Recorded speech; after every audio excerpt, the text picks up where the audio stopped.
Well, we must mention that Mauricio Pochettino is official as US men's national team head coach.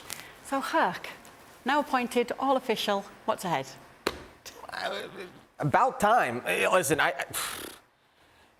U.S. Soccer picks and chooses who they want to give their info and for it to circulate to the world. And I think they made a mistake in how they went about it this go-around and put themselves behind the eight ball. Certainly gave Pochettino's people leverage, Chelsea leverage, who I assume weren't too happy with the way they lost Emma Hayes on the women's side. And this dragged out for way longer than it should have. So now this window's come and gone. And you saw what this group was like against Canada. That's a rival. Sure, it's a rival for the U.S. men's national team, one that's embarrassed you in the past, one that beat you in World Cup qualifying, one that today in this game looked more hungry than you. And these players, knowing Mauricio Pochettino was not there and it was Mikey Varas, took a day off, embarrassed themselves, but now it starts. There's a game tonight against New Zealand, who certainly will not be a rival for the U.S. men's national team, or should not be a rival. Mexico made easy work of them. But now Pochettino's in the house. Now you know he's watching. Now it really starts. If a team like Canada, who after John Herdman with Mauro Biello, and no disrespect to Mauro Biello, who was an interim, you saw what happened there and how important coaching is. And Stevie can attest to this. They lose to Honduras. They lose to Jamaica at home. They go to a playoff game against Trinidad to go to the Copa America. And Jesse Marsch in 2 games, France and the Netherlands, turns that team around for Copa America. And now you see this today. That's a testament to what coaching can do. Pochettino's a top coach. They are very fortunate to get a coach of this caliber, one that I, for one, never thought they could get.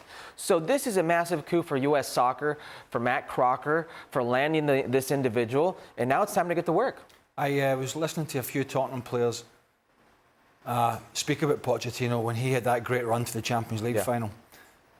Best Tottenham team we've seen for quite some time. And he's intense. There was no days off.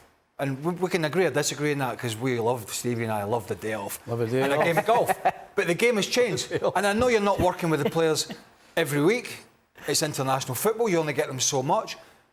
But his training at Tottenham and Southampton was intense. There's going to be no hiding place for some of these players. When they turn up, they're going to be left in no... there will be no stone unturned to get the best out of them. And so it's time to get the gloves off for this team, who, you know, have had some good games, but maybe have just got a bit lax. And they have a top... No, I don't think he's the best coach out there, the best in the world, but he's a good coach, really good coach. Are you a little bit excited about this? Just a little bit? Pochettino as US men's national team coach. Steady. Just a little bit more excited than you might usually be. Well, I'll be honest with you. If I wasn't talking about it around this table, then I wouldn't be talking about it. But I'm intrigued from the outside. I don't really get involved. There's plenty of people to cover the US on a regular basis.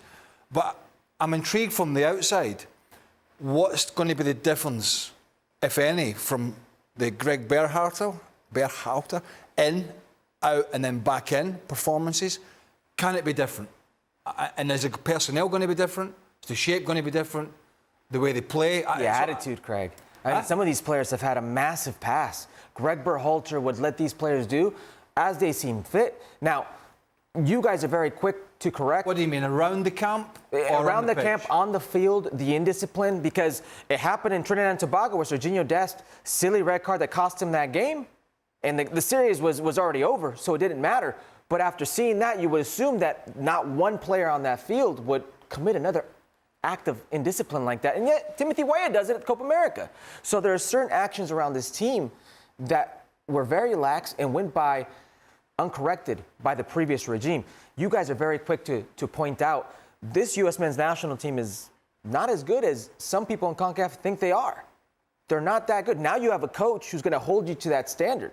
So if with Mauricio Pochettino we've seen the same indiscipline as we saw with the previous regime, we're lost. Nobody can fix him. But now you have a coach, and I would assume you would agree with me, the best coach today in CONCACAF. Nobody has that resume.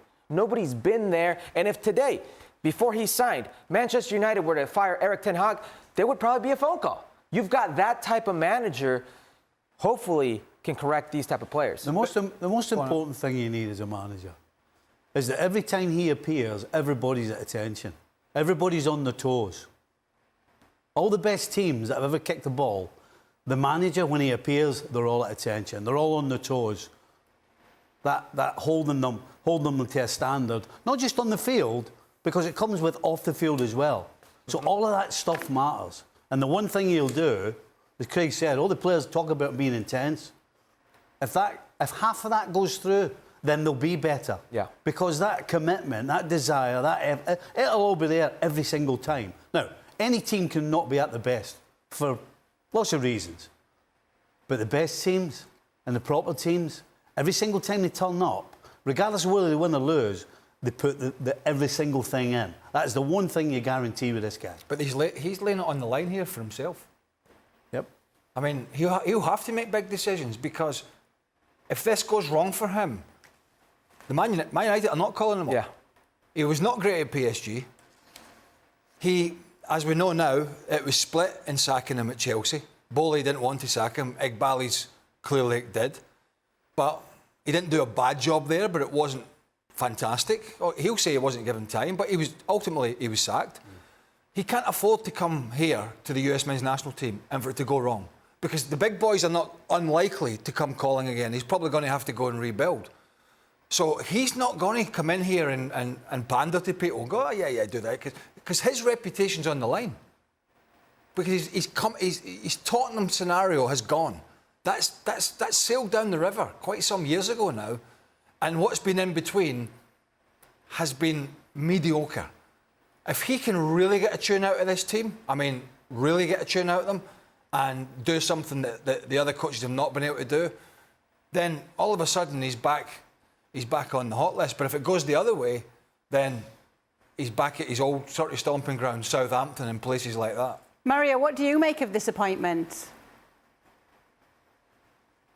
It's a step forward for the US national team. Why? Because, look, in America, we always talk, especially me, when I talk to people about football, is that they're always interested in what happens on the other side of the world. So now they have someone that is going to lead their national team that knows everything about that. So now he can, he's going to build them that way, and he's going to treat them that way. And then they can put their points and their fingers on that level and saying like, hey, am I ready for that? Or is this normal, you understand? Because MLS is a different league when it comes to competing than when it comes to competing in Europe. So I think bringing those things together, I think that's going to be really crucial. But what we just talked about his history, one of the advantages, and I think why people come after Pochettino, is because when he was at Spurs, he was part of rebuilding it, and he built it to a great team, because there was a team that could play beautiful football, and it was really interesting to watch. Then, okay, at PSG, of course, he got introduced to the stars as a coach. It's always difficult for the Messi and the Neymars and all them likes, and then the Mbappes. And then he came to Chelsea, was a rebuild again.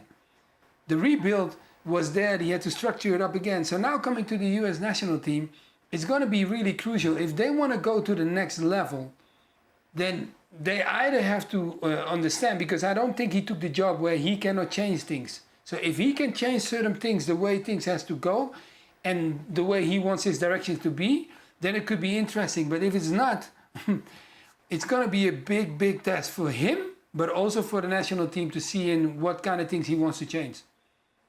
If he's moving here, there's quite a few houses on Bristol for sale, if he's struggling for a few quid, and he wants to come in and do the show now and again and be close. Have you got a spare room?